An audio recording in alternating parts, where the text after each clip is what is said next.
ফুচকা খাবি? রিক্সা করে কলেজে যাওয়ার পথে রাস্তায় পাশে হাই স্কুলটার সামনে একটা ফুচকার ছোট দোকান দেখে রিমাকে প্রশ্ন করলো রুশান। রিমার মন তখন ভিন্ন চিন্তায় ডুবে আছে, কারণ আজ 5 দিন পর কলেজে যাচ্ছে সে। যেই ছেলেগুলোর ভয়ে এতদিন ঘরে বসেছিল তাদের সামনে দিয়ে রুশান নিয়ে যাচ্ছে তাকে। মনে একটাই প্রশ্ন, আচ্ছা তারা যদি কোনো ঝামেলা করে, রামিম ভাইয়ের মতো যদি রুশান ভাইয়াকেও মারে? এসব চিন্তার মাঝে রুশানের এমন ফুচকার অফারে একটু চমকে উঠে রিমা। ভয়ার্ত চেহারায় দুদিকে মাথা নাড়িয়ে না সূচক অসম্মতি জানায়। রুশান একটু হেসে রিক্সা থামাতে বলে নেমে ফুচকার দোকানটায় চলে গেল, কারণ সে ভালোই জানে রিমা ফুচকা, আইসক্রিম, চটপটি, ঝালমুড়ি এসব ছাইপাশ বেশি পছন্দ করে। আজ হয়তো ভয় আছে একটু। তারপর আর কিছুটা গেলে মোড়ে সেই ছেলেগুলোকে দেখতে পায় রিমা। ভয়ে কাচুমাচু হয়ে মাথা নিচু করে রুশানের গা ঘেঁষে বসেছে। ছেলেগুলো সামনে আসলে রুশান রিক্সা থেকে নেমে ছেলেগুলোর সামনে দাঁড়ায়। একটা ছেলে প্রথমে একটু হিরোগিরি দেখালেও রুশান পকেট থেকে একটা কার্ড বের করে তার সামনে ধরলে চুপসে যায় ছেলেটা। হাত দুটি এক করে মাথা নিচু করে রইল ছেলেটা। রুশান কার্ডটা পকেটে নিয়ে 2 হাত প্যান্টের পকেটে গুজে ছেলেটাকে বলে, নিজের হাতে নিজের 2 গালেই থাপ্পড় দাও। ছেলেটা চুপচাপ নিজের হাত দিয়ে নিজের 2 গালে থাপড়াতে লাগলো। রুশান এবার এক হাতে তাকে থামিয়ে দিয়ে বলে, তো রিমাকে আজ থেকে কিসের নজরে দেখবে শুনি? ছেলেটা মাথা নিচু অবস্থায় বলল, বোনের নজরে। রুশান তৎক্ষণাৎ ছেলেটার গালে কষে একটা থাপ্পড় দিয়ে বলে, কিসের নজরে? ছেলেটা সোজা হয়ে বলল, জি মায়ের নজরে দেখব। রুশান আবার 2 হাত পকেটে নিয়ে ছেলেটাকে বলে, যা ওর কাছে গিয়ে বলো মা আমাকে ক্ষমা করে দেন। ছেলেগুলো তাই করলো। রুশান রিক্সায় উঠে বলে, আর যদি কখনো শুনি যে ওর দিকে তাকিয়েও কেউ কথা বলছো, তাহলে কি হবে তা মুখে বলার প্রয়োজন বোধ করছি না। কাজের মাঝেই আমার আসল রূপটা দেখতে পাবে। বলে রিক্সায় উঠে রিমাকে নিয়ে আবারও রওনা দিল রুশান। রিমা কিছুক্ষণ চুপ থেকে বলল, ওরা যেমন ভীত হয়ে আছে কেন? রুশান একটু হেসে বলে, বাঘ যতই ভয়ঙ্কর হোক, একবার শিকারীদের ফাঁদে পড়লে তারা বুঝতে পারে দৌড় কতটুকু। যাই হোক, আজ থেকে স্বাধীনভাবে চলাফেরা করতে পারবি। ওরা চোখ তুলেও তাকাবে না। ছাদে বসে এক হাতে সিগারেটের টানে ধোঁয়া উড়াচ্ছে তুষার, অন্য হাতে ফোন নিয়ে তাকিয়ে আছে প্রিয় মানুষটার মেসেজের আশায়। 6 মাস হলো তাদের রিলেশন, সবকিছু ঠিকঠাকই ছিল, কিন্তু কয়েকদিন ধরে সে খুব ইগনোর করছে তুষারকে। গতকাল তো সরাসরি বলে দিল, দয়া করে আমাকে আর মেসেজ দিবেন না, আমার বিয়ে ঠিক হয়ে গেছে, আমার আশা ছেড়ে দাও, আর নিজের জীবন গুছিয়ে নাও, আমার থেকেও খুব ভালো একটা মেয়ে পাবে তুমি। এরকম আরো অনেক সান্ত্বনামূলক মেসেজ, যা পড়ে বারবার চোখের পানি মুছে আবার ফোনের দিকে তাকিয়ে থাকে তুষার। এক বসায় অলরেডি 1 প্যাকেট সিগারেট শেষ তার। তবুও বুকের ভেতরটা আরো বেশি জ্বালাপোড়া করছে। মেয়েটা কেন করলো এমন? কেন জীবনে এসে আবার এভাবে হারিয়ে গেছে? কেন জীবনে এসে এভাবে হারিয়ে যাচ্ছে? আমি তো তার সাথে কোনোদিন খারাপ ব্যবহারও করিনি, তাহলে কিসের শাস্তি দিল এটা? ভাবতে ভাবতে আবারও চোখের পানি মুছে নিল তুষার। আজ 2 দিন পর সুস্থ হলো নিবিড়।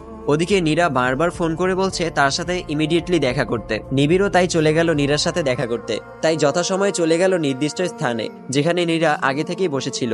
নীরা রেগে থাকলেও তা নিবিড়কে বুঝতে দিল না। নিবিড়ের গালে হাত রেখে বলল, বাবু তোমার 2 নম্বর গার্লফ্রেন্ডের নাম কি যেন?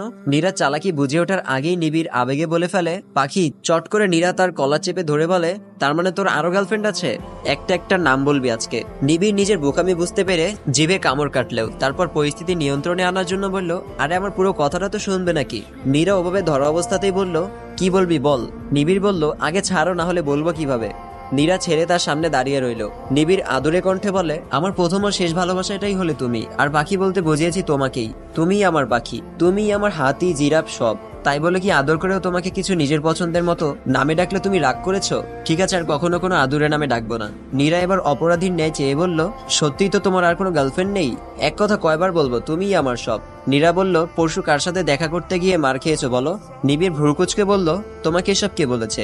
নীরা বলল, যেই বলুক, আমি যেটা বলেছি তার উত্তর দাও। নিবিড় বলল, তোমাকে এসব নীলাই বলেছে তাই না? নীরা বলল, এখন বলো এটাও মিথ্যা? নিবিড় একটু হেসে বলে, কি একটা অবস্থা দেখো, বন্ধুদেরকে মজা করে কিছু বললেও বিপদ। পরশু ছিনতাইকারীর হাতে পড়েছিলাম, ওরা আমাকে মেরে আমার টাকা পয়সা সব নিয়ে গেছে, আর ওদেরকে এসব বলিনি কারণ লজ্জার বিষয় এটা। তাই বললাম যে তোমার সাথে দেখা করতে গিয়ে তোমার ভাইয়ের হাতে মার খেয়েছি, আর সে তোমার কাছেই এসে সব বলে দিল। নিবিড়ের এমন ইমোশনে গলে গেল নীরার মন। নিবিড়ের দিকে চেয়ে বলে, বাদ দাও ওসব, যা গেছে মালের উপর দিয়ে গেছে, জানের উপর দিয়ে তো যায়নি। নিবিড় একটু মন খারাপ করে বলে, এখন এই মাসের ভাড়া, খাওয়ার খরচ কোথা থেকে দিব কিছুই বুঝতে পারছি না। এমন একটা পরিস্থিতিতে পড়ে গেছি যে না পারছি কাউকে বলতে। নীরা এবার পাশ থেকে কিছু টাকা বের করে নিবিড়কে দিয়ে বলে, এই নাও, আপাতত এটা দিয়েই চালাও, এরপরও লাগলে বলো, আমি পাঠিয়ে দিব। তবুও মন খারাপ করো না প্লিজ, তোমাকে বিষণ্ণ মানে একদম ভালো লাগে না।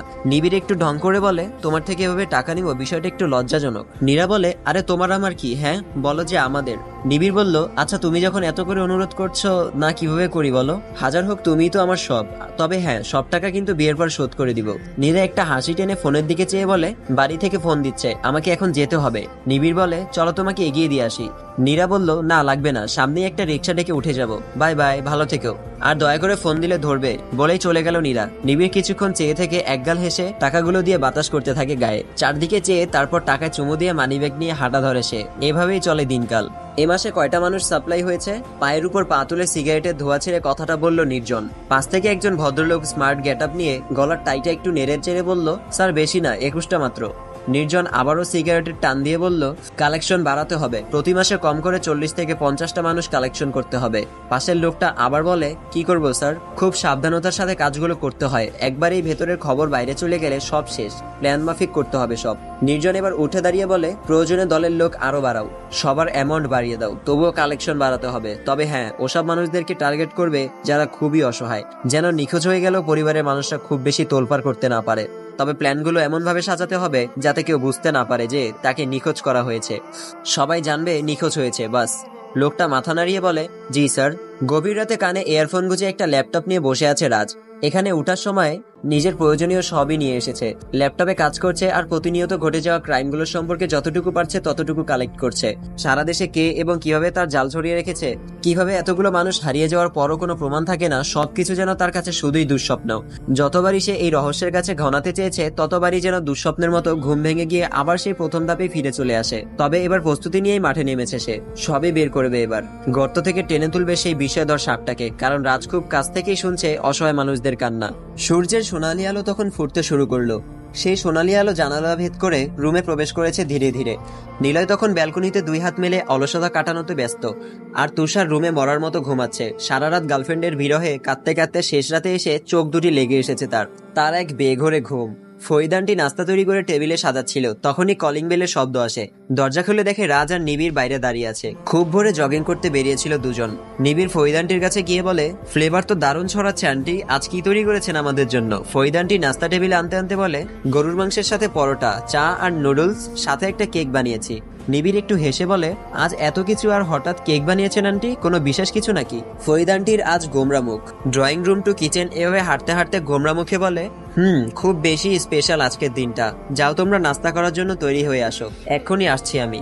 না আসলেও আপনার খাবারের টানে হলেও খুব তাড়াতাড়ি চলে আসবো।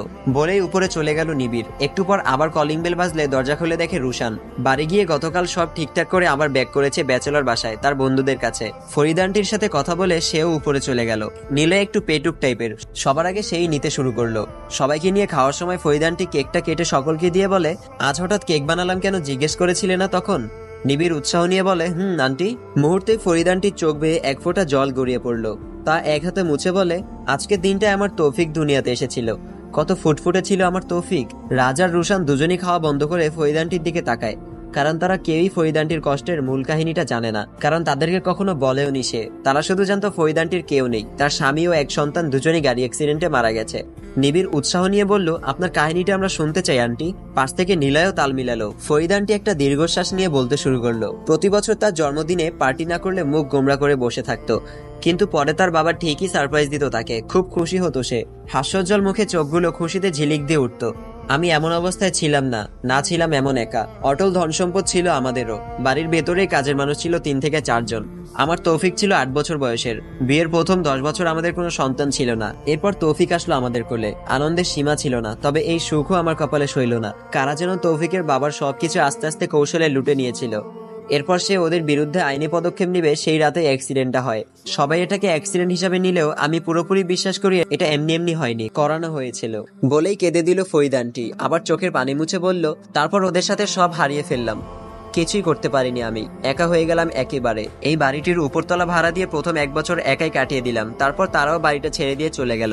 এরপর নিবিড় আসলো আমার কাছে, যেন থাকার মতো একটা রুম হলেও ভাড়া দিই তাকে। তারপর রুশান, এরপর একে একে তোমরা সবাই। এখন তোমরাই আমার পরিবার, তোমরাই আমার ছেলে, তোমরাই আমার সেই ছোট্ট তৌফিক। তখনই নিবিড় উঠে এসে ফরিদানটির মাথাটা নিজের সাথে ধরে বলে, আমরাই তো আপনার সন্তান আন্টি, আর আমি কখনোই আপনাকে ছেড়ে যাব না। তৌসিফ যেমন আপনার সাথে সারা জীবন থাকতো, আমিও থেকে যাব সারা জীবন, কারণ আমারও যে আপনার মতোই একজন মা খুব প্রয়োজন ছিল, পেয়েছিও, ছেড়ে যাব না কখনো। এরপর একে একে সবাই এসে ফরিদানটিকে সান্ত্বনা দিতে লাগলো। রুশান বিষয়টার কিছু হলেও বুঝতে পারছে, কারণ তার জানা মতে 25 বছর আগে তার ফ্যামিলির সাথেও একই কাজ করা হয়েছিল। আরোহীকে পড়ানো শেষে বাসায় ফিরল রাজ। ব্যালকনিতে বসে ফোন টিপছিল সে। নিবিড় তার পাশে গিয়ে বসে, তারপর মুখে হাসি ফুটিয়ে বলে, সব ঠিকঠাক? রাজ মাথা তুলে বলে, কিসের কথা বলছো?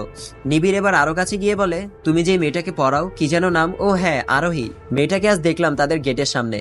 ভাই, মেয়েটা তো হেভি সুন্দর, এমনটা জানলে টিউশনিটা আমিই করাতাম ভাই। রাজ এবার সোজাসুজি ভাবে চেয়ে বলল, সুন্দরী এটা তো সত্য, তবে তার সাথে টিউশনির কানেকশন কি? নিবিড় হেসে বলে, তুমি দেখতে যেমন বলদ টাইপের, তোমার বুদ্ধিও বলদ টাইপের। আরে ভাই, একে তো মেয়েটা মারাত্মক সুন্দরী, আর দুই হলো অনেক বড়লোক ফ্যামিলির মেয়ে। এমন একটা মেয়েকে যদি পটিয়ে একবার বিয়ে করে নিতে পারি তো লাইফ সেটেল। রাজ হেসে বলে, আমার মেয়েদের প্রতি এত ইন্টারেস্ট আর এভাবে সেটেল হওয়ার কোনো লোভ নাই। সে আমার স্টুডেন্ট মানেই স্টুডেন্ট। নিবিড় আবারও হেসে বলে, ভালো বুদ্ধি দিলাম নিলানা। আচ্ছা তাহলে এক কাজ করো, ওই মেয়েটার সাথে কোনোভাবে আমার লাইন করিয়ে দাও। রাজ এবার নিবিড়ের দিকে কিছুক্ষণ চেয়ে থেকে বলে, ওর ফ্যামিলি সম্পর্কে জানো তুমি? তোমার না 6 থেকে 7টা গফ। ওসব যদি ওই মেয়ে জানতে পারে তাহলে গুলি করে মারবে, তাই ওসব ফ্যামিলির মেয়ের থেকে দূরে থাকাই ভালো। বলে উঠে হাঁটা ধরে রাজ। নিবিড় পেছন থেকে বলে, ভাই সত্যি বলছি, ওরকম একটা মেয়ে পেলে বাকি সবাইকে ছেড়ে দিব। রাতের বেলায় ঢুলতে ঢুলতে বাসায় আসে তুষার। নিবিড়, রাজ, রুশান এরা তাকে ধরে রুমে এসে বসায়। নিবিড় বলে, তুই আবার মার খেয়েছিস? তোকে না বললাম এইসব ছাইপাস খেয়ে এই অবস্থায় আসবি না? ফৈদানটি শুনলে কি করবে বুঝতে পারছিস? তুষার খুব শোকাহতদের মতো করে বলল, ভাই সুমাইয়া আমাকে সব জায়গা থেকে ব্লক করে দিয়েছে, কত ভালোবাসতাম তাকে। নিবিড় এবার সরে বসে বলে, দূর হালা, একটা মেয়ের জন্য এত কিছু করছিস? মেয়ে লাগলে তুই আমার কাছে আসতি, কিন্তু এই ছাইপাস খেতে গেলি কেন? তুষার আবারও কেঁদে বলে, সুমাইয়া আমার পিওর লাভ ছিল ভাই। রাজ কড়া করে লেবুর শরবত বানিয়ে এনে তুষারের কাছে দিল। তুষার ওটা খেয়ে হেলান দিয়ে বসে। নিবিড় আবার বলে, ভাই শোন, ভালোবাসা আর কমার্স অনেকটাই মিল। কমার্সের স্টুডেন্টদেরকে শেখানো হয় বেশি জায়গায় বিনিয়োগ করলে লস হওয়ার সম্ভাবনাটা কমে যায়, আর তোমরা এক জায়গায় বিনিয়োগ করে ওটা নিয়ে বসে থেকেই তো এই মারাটা খাও। আমাকে দেখো কত জায়গায় ভালোবাসা বিনিয়োগ করেছি, তাই আমার লসেরও কোনো হিসাব নেই। তুষার ফোনের ওয়ালপেপারে সুমাইয়ার ছবি সেট করে রেখেছিল, ওটা দেখে কেঁদে কেঁদে বলে, আমার সুমাইয়া। নিবিড় ফোনটা নিয়ে এবার তুষারের দিকে কিছুক্ষণ নিশ্চুপ হয়ে তাকিয়ে থাকে, তারপর বলে, এটা তোর সুমাইয়া? আরে বলদের ঘরে বলদ, এটা তো বাংলা নাটকের অভিনেত্রী মেহজাবিনের ছবি। তুষারের কোনো কান নেই নিবিড়ের কথায়, সে বুকের বাঁ পাশে হাত রেখে সুমাইয়া সুমাইয়া করছে। নিবিড় আবার বলে, ফেসবুক রিলেশন তাই না? তুষার মাথা নেড়ে হ্যাঁ সূচক সম্মতি জানায়। নিবিড় এবার উঠে দাঁড়িয়ে বলে, বাংলা নাটক দেখিস না বলেই মেহজাবিনকে চিনলি না, আর ফেক আইডি না রিয়েল আইডি ওটা না দেখি প্রেম শুরু করলি? বলেই সেখান থেকে চলে গেল নিবিড়। আর এদিকে তুষার বুকে হাত দিয়ে সুমাইয়া সুমাইয়া করতে শেষ, আর গানের সুরে বলতে থাকে, আমার সুমাইয়া আমারে নেশাখোর বানিয়ে কেমনে রইলি ঘুমাইয়া। নিবিড় নিজের রুমে এসে বসলে নিলয়ও তার পাশে এসে বসে, আর নিবিড়ের দিকে চেয়ে বলে, এই নিবিড় শোন, তুষার তো মনে হয় আজ সুমাইয়ার শোকে শেষ হয়ে যাবে। দেখ কি কাদা কাচ্ছে। নিবিড় মাছি তাড়ানোর মতো করে বলে, আরে বাদ দে, হালা পুরাই বলো। নিলয় আবার বলে, মামা একটা সিক্রেট শুনবি?